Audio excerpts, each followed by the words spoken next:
Hi guys, thanks for helping us out over our changeover period, and we thought we'd record a video just to explain a bit about the 2 days that you're going to be with us, what you're going to be doing and why we're doing it essentially. So the reason we are doing inspections is because all of our tenants move out of the properties that we manage on the 30th of June, and then the next day all of our new tenants move in on the 1st of July, so we've only got a very narrow window in order to go and inspect all of our houses and find out what needs to be done. So essentially, this video is going to explain how we do it and why we do it and what you do when you actually get to the property. So when you get to a property, there's going to be 3 steps to complete in every property to make sure we get all the information that we need. We've tried to simplify it as much as possible to make sure it's not overcomplicated. The first step is just going to be to visually walk around the property, have a look, see if there's anything in terms of urgent maintenance that we need to report back to the office. This isn't minor maintenance, not things like cleaning, which is going to get done anyway, or the odd scuff or mark. This is urgent maintenance that would deem the house uninhabitable or be a bit of a concern for health and safety as well. So things that if people were moving in tomorrow, we would absolutely have to get sorted before they moved in. Step number 2 is going to be gas and electric meter readings. So we're going to provide you with a QR code which you'll scan on your own phone. That will take you to a website which will allow you to submit gas and electric meter readings for that property. That's really important for us. We actually supply the utilities at all these houses, so we need to know what those readings are at the end of the tenancy. Step number 3 is going to be a video walkthrough starting from the outside of the property. On the phone that we've supplied you, we want you to record a full walkthrough video capturing all the walls, ceilings, flooring, inside everything, just to outline what the condition of that property is at the end of that tenancy. That's going to include things like damages, so you'll be focusing on any kind of scuffs, marks, breakages, and then just a bit of an overview of everything, just so we've got enough evidence if we need to deduct something from a tenant's deposit, that video will be sufficient enough to do so. Once you've done that, you move on to the next property and do the same again. So here are some of the things that we'll provide you with on the day, just to help you through. So the first thing you're going to have is a Samsung Galaxy S10 smartphone. We're going to use this to record videos in the house to gather evidence. You're going to have a portable charger and a charging wire in case your phone runs out of battery.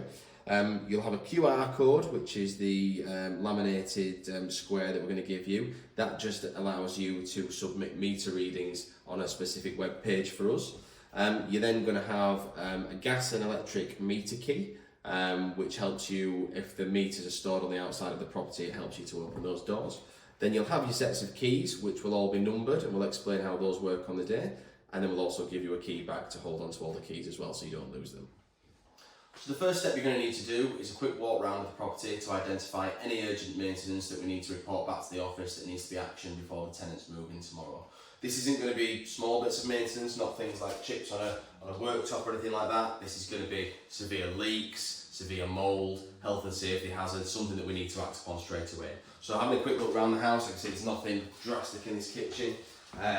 You want to be checking up in the corners of rooms, on the ceilings for leaks, something that would be really apparent. Again, there's nothing in here. So do the same around the whole property. If you do see something in terms of urgent maintenance, that's when you WhatsApp it through to the group that you've been set up with, so we can act upon that straight away. So the second step we're going to need to do is submit the gas and electricity meter readings from the property using the QR code that we provided you. The reason we do gas and electric meter readings is because we provide the utilities at the house, so it's really important on today, which is the last day of the current tenancy, we know how much gas and electric that they've used. So you'll find the meters various different places around the house. Usually they are in cellars, on external walls in locked boxes, which is why we've given you the key, or they could also be under kitchen cupboards. And we'll put up a few example pictures just to kind of show you what those things look like and where to find them. So in order to read the meters, there's going to be a few different types as well. So some meters are smart meters, some are analog meters. Essentially what you need to know is there's a certain type of reading for gas and a certain type of reading for electric. So for gas, there's going to be a 5-digit number followed by M3. And for electricity, it's going to be a 5-digit number followed by KWH. Once you've got that, it may be a 4-digit number with a 0 at the start of it, but once you've got that, you know you've got the right number. So just to give you a quick example on this, if I was reading it, this one I have to press a button to get it to show up, but that's 04946, and then there's M3 at the side here, so I know that's the right number. Over here I've got an electricity meter, so I have to press the button to make it work or keep pressing it to go through the right options, but eventually I come to a 4-digit number with a 0 in front of it, followed by KWH, so I know that's the right one too. So once you've got your meter readings, we need to submit them. So if you grab the QR code that we provided you, open the camera up on your own phone. If you hover that camera over it, it will come up with a link. Once you click on it, it will bring you to this web page, which we'll put up on the screen now, which is going to allow you to put in an address, details, so you can type in the gas meter read and upload a photo. You also type in the electric meter read and upload a photo. Then you can submit it, and then you're done. So the third step you're going to need to do is to record a walkthrough video of the property. The reason we do this is we use it for deposit returns for the current tenants. So if there's any damages, breakages, something that needs to be charged back to them, we have the evidence from this video to explain that to them and deduct that from their deposit. We also use it for reporting any repairs that are needed to be done in the property. So if there's something that's broken, this video is going to be watched by our maintenance team, so we know if there's something that's explained that needs to be done in there, we can pick it up and get it done. So it's really important that because we're going to be sending these videos to the tenants, that we keep it professional, so there's no swearing. We want you to narrate what you see, but what we don't want you to do is say something defamatory that we can't send out to tenants, basically. So when you're beginning the video, you want to make sure you open your camera up on the phone that we've given you. You're on the video setting, you're using it landscape, and you're zoomed out so we can get as much detail in as possible. When you've started recording, the first thing you're going to want to do is say the address of the property, so when we're watching it, we know which property it's for, otherwise the video may get lost. So I've started recording, I've got to say the property address and the date that we're on. So this is 2 Thornville Terrace on the 30th of June 2023, deposit return video. And then we head into the property and start recording from there. So in each room of a property, it's going to be really important that we get everything in the video. So that's every bit of the floor, every bit of the ceiling, lights, inside cupboards, so we can see everything clearly. Making sure that if you see any damage, we say what we're seeing and we focus on that. So for instance, in this room when I've come in, I would pan around, make sure I get everything in there, ceilings, floor, every single wall, slowly and clearly, just to make sure it's all in there. And if I'm seeing some damage, for instance this table, I'll be making sure that I'm zooming in on that damage and explain what it is. So kitchen table looks like there's a burn mark or a chip on there. Then I head over to the kitchen worktop, for instance, there's more burn marks and chips on here, so make sure we get a detailed close-up of that, zoom out so we can see exactly what it is, and then carry on. When you're in a kitchen, for example, it's really important to go into the appliances and make sure we get clear footage of that as well. So for this oven, it's no good as just taking a video of it like that. We want to make sure we open it because again, this video is going to be used for deposit returns. It's quite a dirty oven, so we're going to have to get that cleaned and that will get charged back to the tenants. So if I've got a good video evidence of what it's like inside, that's going to help us to claim that money back from the tenant's deposit.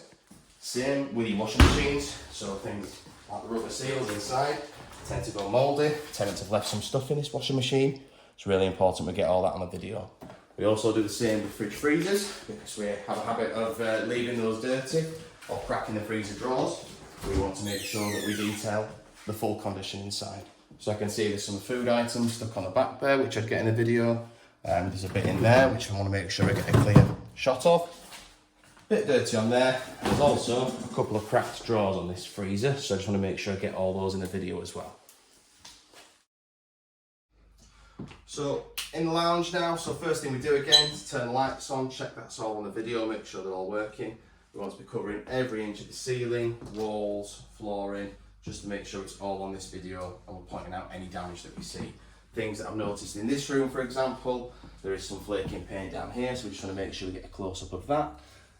Spending a couple of minutes in each room just to make sure all the detail is in there. Things like I've noticed the cracked window here as well, so I've got that on the inside. I'll probably get that on the outside as well. Few minutes a room. These videos are probably going to amount to about 10 minutes per house, which is what you want to be looking at. Any less than that might not be enough detail, but any more than that might be a bit of overkill, so just bear that in mind. There's a stain on the sofa there, so just want to make sure I get that in. I want to be checking underneath sofas as well, in case there's any items left. Checking furniture as we go, just making sure it's all of sound construction, not about to fall down as soon as we leave the house as well. So in bedrooms, same again, make sure we're getting the light switch and light bulb on there to see if that's working. We want to be panning around, getting every wall, every bit of the floor, just to make sure it's all on the video. if you're getting any marks or stains on the floor, make sure we're focusing and zooming in on them. I can see here, common occurrence in a student house, there's a straightener burn on the floor. You can see and feel that that's rock hard. Make sure I get a clear detailed shot of that in the video, narrate what I'm seeing and move on. If you can, we'd like you to check on the mattresses as well. Not always super easy on the video, but if you do it on your walk round, then you know if there's a problem, you can video that specific room on the actual video at the end. So this one's all right, but sometimes you get broken bed bases, stuff like that is what we're going to want to see. Checking all the cupboards, making sure everything's empty, making sure things like this, a couple of marks on the wall, are all detailed and visible in the video. So there's some pin marks here where someone stuck something in the wall as well. So we just need to make sure that that's all detailed and covered, and then we can move on to the next room. So for bathrooms, same again, we want to be checking the lights are working, and then the main things you're going to look for in bathrooms is mould, mouldy seals, things like that. So for example, if you look here behind the kitchen, behind the bathroom sink, I can see that there's some black mould, so we can get someone out to get that sorted. No problem. Same with the shower. Usually it's left like this when people haven't kept them clean or dry over the year, so it does happen quite a lot in the student houses. We just need to make sure we get all that on the video. There's also a few bits of mould up on the ceiling up there, so again, just cover every angle, make sure we're getting everything in the video. If there's anything that we need to focus on, just spend a bit of time getting close up. Fan, for instance, is filthy, covered in dust, so something the tenants should have really cleaned out before they left. So guys, thanks for watching that, appreciate it. It's a little bit long-winded. I just wanted to kind of summarise for you everything that you will have done already in this day and what the plan of action is for the second day, just so you know what we're doing. You will be given one of these sheets on the day as well, which is like frequently asked questions, what to do in certain scenarios, how to read smart meters. It will also have some emergency contact details on there as well for you. I will be your main point of contact for the day, so when you are reporting things through on WhatsApp, that will be to me. And I will pass that information off to the relevant people. There will also be a few other contact details. Should you not be able to get through to me for whatever reason, you can contact as well. So essentially, today, the 30th of June, the first day that you're with us, you'll be doing the 3 steps that we've just outlined in the video, which is the visual walkthrough of the property, reporting any urgent maintenance that you see. The second step is the gas and electric meter readings, so scanning the QR code and inputting the 5-digit numbers for the gas and electric meter readings. And the third step is the video walkthrough that we will use for the deposit deductions for the outgoing tenants and picking up any minor maintenance that we need to sort out for the incoming tenants as well. So just a reminder, the main thing there is with that video, making sure we are speaking clearly, professionally, we're not swearing, and if you are reporting any damages or there's anything to focus on in the video, just take your time, go slow and make sure we're focusing on those items. Don't just speed past everything because we'll never get to see it. Apart from that, the second day you come back to us, you will be going back round the same houses you've already been to, just to check that that urgent work and cleaning has been done. And again, if there's any problems with any of that, just letting us know on the day so we can sort it before those tenants move in. There's a few small checks we'll need to do as well, such as testing fire alarms, carbon monoxide detectors, and running the taps for Legionnaires as well. So there's a few more steps on the second day, which we will go through with you at the time. But I think that just about covers it. Ask as many questions as you want before we send you out on the day. We'd rather you ask the questions and get it right than guess and get it wrong. Thank you.